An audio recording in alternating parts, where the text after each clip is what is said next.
5 আগস্টের পর আমি ফ্যাক্টরি অলমোস্ট 2 মাসের বেতন দেওয়া বন্ধ করে দিয়েছি, বাংলা সময় অনুযায়ী আর কি।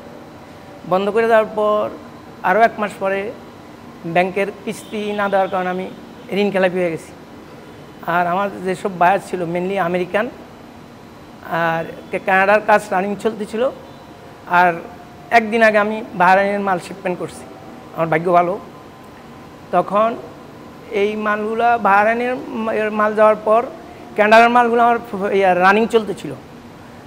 জাস্ট ফেব্রিক্স নিচতলা আসছে অলমোস্ট 5 কোটি টাকার মতো, এগুলো সব পুড়ে গেছে।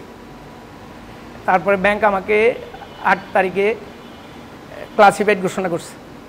তো আমি ব্যাংকের সাথে যোগাযোগ করছি, ব্যাংক বলছে বাংলাদেশ ব্যাংকের এখনও পোড়া যাওয়া ফ্যাক্টরি বা ক্ষতিগ্রস্ত ফ্যাক্টরি আমাদের কোনো সার্কুলার আসে নাই, কোনো কিছু আসে নাই, আসলে আমরা আপনাকে পর্যাপ্ত হেল্প করব। এবং ব্যাংক বলছে আপনি চালু করেন, আমরা আপনার পাশে আছি। আর আমি ইন দ্য মিন টাইম বিকিমির সাথে যোগাযোগ হচ্ছে, বিকিম বলছে যে ঠিক আছে আপনার কতটুকু লস হয়েছে, কতটুকু কী হয়েছে এগুলা আপনি আমাদের কাছে দেন, তারপর আমরা দেখব। কিন্তু আমি পোড়া যাওয়ার 3 মাস পরে আমি পেয়েছি, থানা পুলিশ থেকে কোনো সহযোগিতা পাইনি।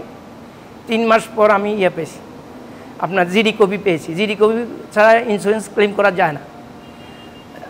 তারও 4 মাস পর বাংলাদেশের নিয়ম অনুযায়ী আপনার ফায়ার লাইসেন্স যারা অডিট করে কোনো কিছু ওরা অনুমতি দেওয়া ছাড়া কোনো কিছু পরিষ্কার করা যায় না। আমি শেষ হয়ে গেছি, আমার 24 বছরের সাধনা, আমি আসি না, এটা দেখতে পারি না। আমি দিলে দিলে আমি করছি ফ্যাক্টরিটাকে। করোনার সময় আমার পার্টনার মারা গেল, তাদেরকে আমি অলমোস্ট বিদায় করতে হয়েছে। সব মিলিয়ে আমি আসলে শেষ পর্যায়ে যখন খবর পাইছি আমি অনেক কষ্টে আসছি। আমি পথে 5 বার বাধার সম্মুখীন হয়েছি।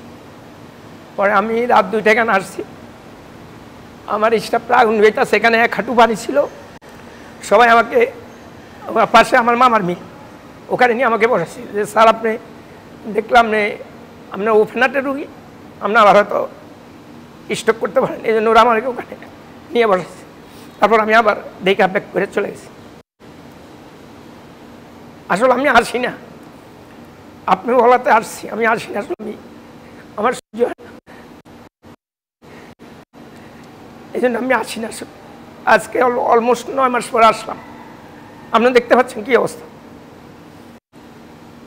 এখন প্রতি মাসে আপনার 2 লাখ টাকা বেতন দিতে হয় বসায় বসায়। অলরেডি আমি 24 লাখ টাকার মতো বেতন দিয়ে ফেলেছি বসায় বসায়।